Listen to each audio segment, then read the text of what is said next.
เนี่ยมันสมน้ำตกตัดสวาส่วงบายซีเนาะเมื่อนี้แดดบ่เขาก็เลยบ่เห็นรุ่งเมื่อวานนี่เขาเห็นเต็มที่เลย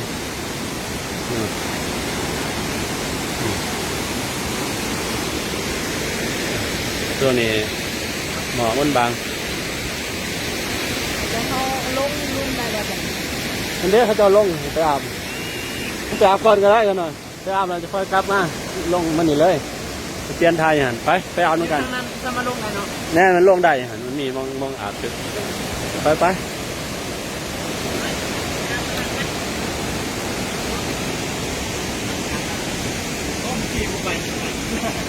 เอาคุณบ้านนาไปหรือเปล่า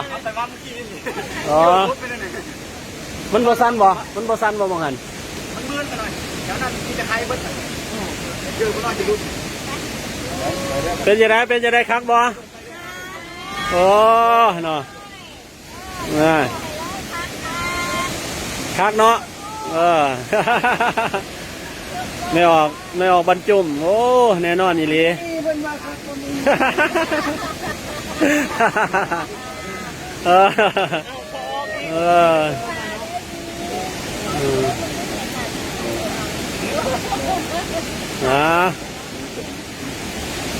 เก็บ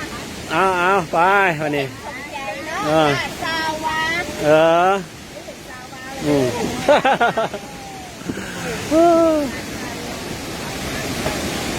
นี่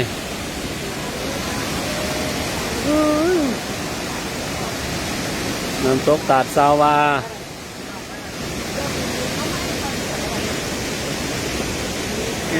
พอของพระข้าวเขาออกคนนี้ยังเลยแล้วแหละ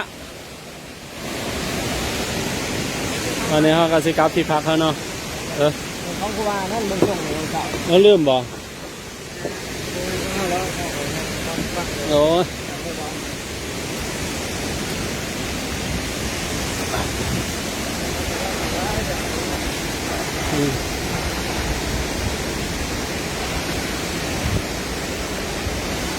อันนี้เขาสิไปแล้วยางไปที่พักเขา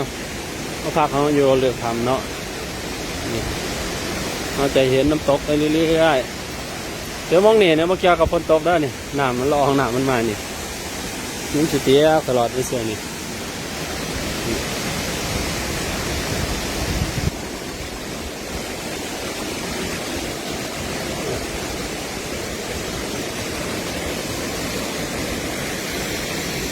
เยอะนี่น้ำตกตาดสาวา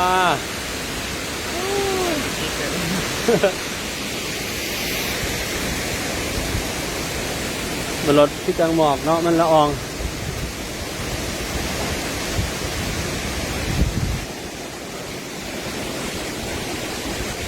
นี่มองนี่ก็พักได้ได้ยังนี่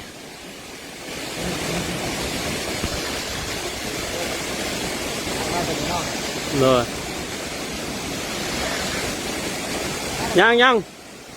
ไปบ่ไปอาบบ่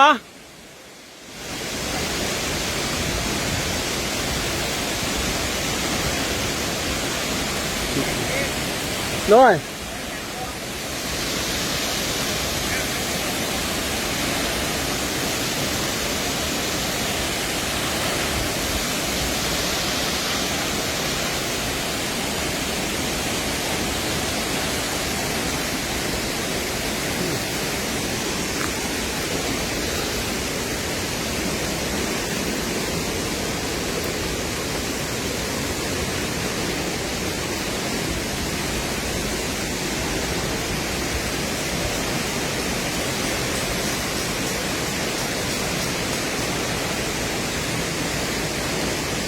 เอาขึ้นอยู่เทิงคนละ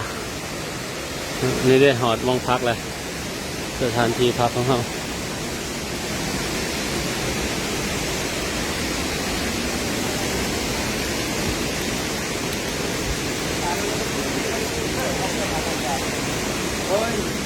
เป็นยังไงฮะโอ้ไปอาบบ่ไปตีเดี๋ยวไปเอาอันนั้นสบู่ก่อนใส่ อ๋อเดินสองออกมานี่เลยโอ้น้ำตกเห็นแหละ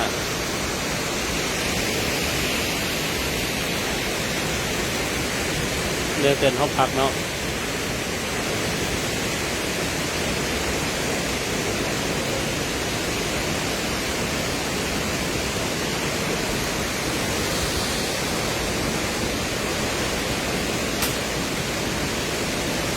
ไปคลิปแล้วก็นี่